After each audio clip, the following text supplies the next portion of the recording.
Hi guys, welcome back again to my channel. My name is MC and you're watching SLE Canada, the place to be for international students who want to study, settle, and explore their opportunities here in Canada. So, if you haven't subscribed yet, make sure that you subscribe and don't forget to ring that notification bell so you never miss any videos that I upload every single week. So lately, I've been playing around with my Instagram stories and I asked you a question. You guys are very responsive. So I've been thinking maybe we can use this as an interactive platform, right? So follow me on Instagram. It's Study Live Explore CA. And also, I'm thinking maybe we can have a fun game every week. So take a screenshot of this video and then tell me what you like about Canada and then put a hashtag study in Canada and don't forget to tag me so I'll make sure that I'll see your story. So yeah, I'll be waiting for that guys and I'll feature you to my next video.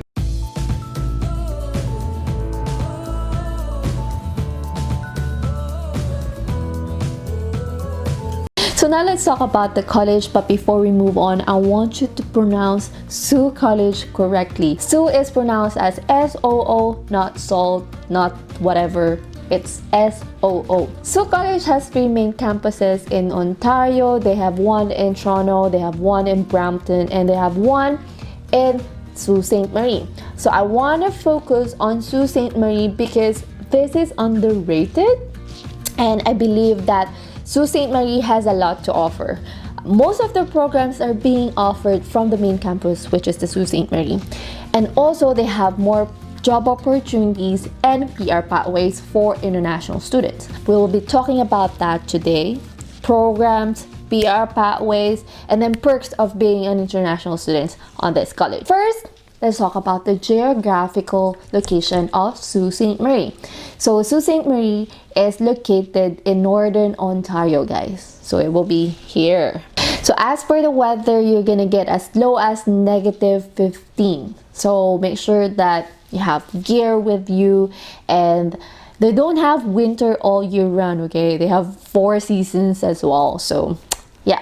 So according to WHO, Sault Ste. Marie is one of the safest places to live here in Canada. In terms of opportunities, they have a diverse economy when it comes to manufacturing. So they have steel manufacturing and fabrication. They also have aviation. They also have forestry. They have a huge industry in forestry and public sector when it comes to healthcare and education. So the average salary in this community would be around $46,000 a year. So that will be more or less $24 an hour. This is pretty decent salary if you're going to live in Sault Ste. Marie because of the cost of living. Again, transportation. So cost of living, if you're going to look for a room, if you're an international student, you will be expecting that you're going to pay around $450 to $480 a month. So usually that includes utilities. If you're family and you're looking for, let's say, a studio type of apartment or a 1-bedroom apartment, you're going to pay for around $900 to $1,100 a month. So if you're going to compare this cost of living, if you're going to the Brampton campus or Toronto campus, then you would be expecting to pay more than that. So make sure that you check the cost of living when it comes to choosing your school.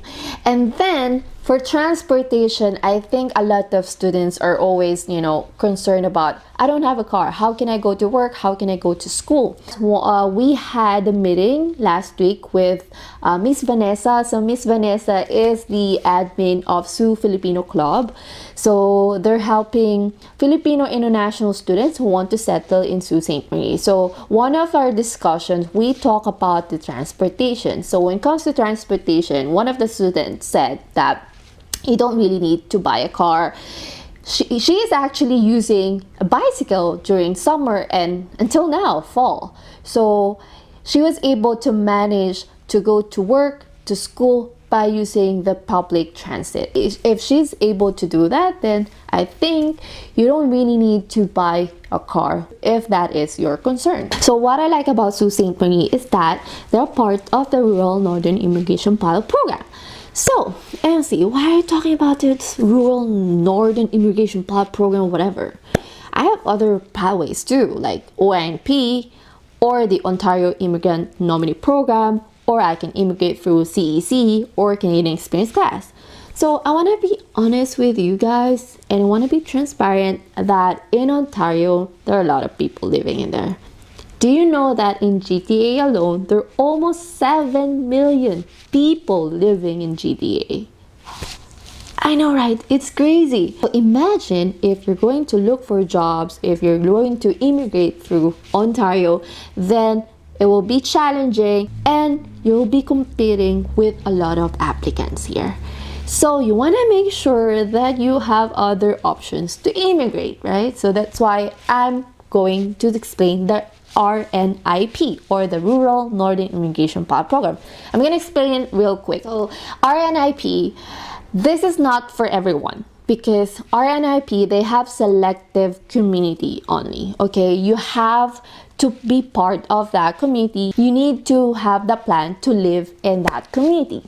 Okay, so they have a list of community across Canada, so you have to make sure that you check that. So one of the main eligibility for this program is that you need to get a job offer from the eligible community. And then for international students, good news for you guys, because you don't need to show them working experience. As long as you studied in this community for 2 years or more than 2 years. Also, for English requirement, you will be able to immigrate as low as CLB4 to CLB6. I know, right? It's crazy, guys. It's crazy. So that's why I want you to consider RNIP. That's why when my last video, when I talk about RNIP, I always resemble RNIP with AIPP because they have almost the same requirement. The only difference is that AIPP, they have eligible employers, okay? But in RNIP, they have eligible community. So I will have a separate video about RNIP, but this is going to be like the nutshell about RNIP. So now let's move on to the list of the program at Sault College. So Sault College has a diverse programs in business, culinary, IT, engineering, nursing, and community services. So I will give you some of the examples of the program that you will be interested in. So in business, they have a global business management, which is a graduate diploma in business, right? So they also have a 1-year graduate certificate in supply chain, and they also have project management. So for IT naman, for IT programs, they have cybersecurity, they have robotics or advanced automation. They also have mobile application design. So they have a lot of programs to choose from. For engineering, they have different concentration as well. So they have civil engineering, they have electrical, manufacturing, fabrication. So those two, if you remember where I talk about they have this booming industry in manufacturing, those two are really going to be in demand if you're going to stay in that community. So next one would be nursing program. Since Sault Ste. Marie has in-demand jobs when it comes to public sector, education, and healthcare, right? So they have amazing programs for nurses. They have healthcare administration, they have healthcare informatics, they have professional nursing practice in gerontology and chronic illness. So those programs, I have a video where I talk about it. These are designed for you to be a nurse here in Canada. So if you're a nurse, watch this video because I talk about more about, how to become a nurse. So for community services, if you're a teacher, then you want to specialize in early childhood education, that'd be a good option for you. If you're looking at, non-profit organization, then social services would be a good option as well. So they have a lot of programs that you can select or you can choose from. You're going to be confused, I know, right? So I will have a list in my description box. I will have a link in there so you can, run through it. And then if you have any questions, send me a message and then I'll answer that. So now let's move on to the perks of being an international student at this college. So one of the perks is that they have amazing support for students. So if you're struggling on how to change your resume or how to make a cover letter, you know, at first you're gonna look for jobs, right? They have amazing support for you to help you how to revise your resume, how to get a job. You know, they have a career workshop. They also have, you know, job fair. For this support, you have to maximize that because, you know, as a newcomer here in Canada, you don't know what to expect in that community. You have to make sure that you have that networking abilities. So yeah, so the next perks that I would highlight is this is specifically for Filipinos. Okay, so for Filipinos, you don't need to take the IELTS exam. You don't need to submit the English as medium of instruction, so you don't need that. Okay, you can just submit your credentials without having the IELTS or any English test. And then another perks as well for Filipinos would be you will get an automatic scholarship, an automatic entrance scholarship for around 2,000 Canadian dollars. And then if you have IELTS or either academic or general, you can opt for another 1,000 Canadian dollars. So that will be a maximum of 3,000 Canadian dollars of entrance scholarship. That's like boom, it's crazy, right? For now, I know I have a lot of viewers here from other countries, so for that I would specifically ask the admission what would be your option. Do you need IELTS? You know, do you have scholarship? Because every country has different requirement, has different perks. So I would double check that with admission. So make sure that you send me a private message or send me a request so I can double check with admission. So now, what is the major requirements for you to apply to this college?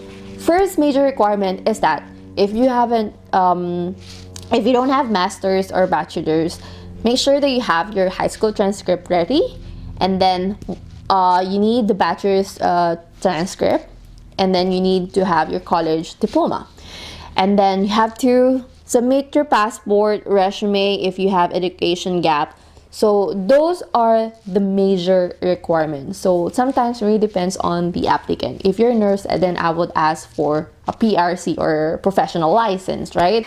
So guys, before I forget that we're planning to have a live discussion with the school representative. If you guys interested to join us, make sure that you join this SB Student Lounge because I'm going to post the live discussion linked. So I'm not sure with the time and date, so I will keep you updated. So join us in the student lounge. So now I'm done. I'm tired. I talk a lot. I need water. So I hope you find this video helpful and give it a thumbs up if you like it, so more and more international students will see my video, and share this video if you want. And I'll see you to my Instagram story, don't forget. And yeah, I'll see you to my next video. Bye guys.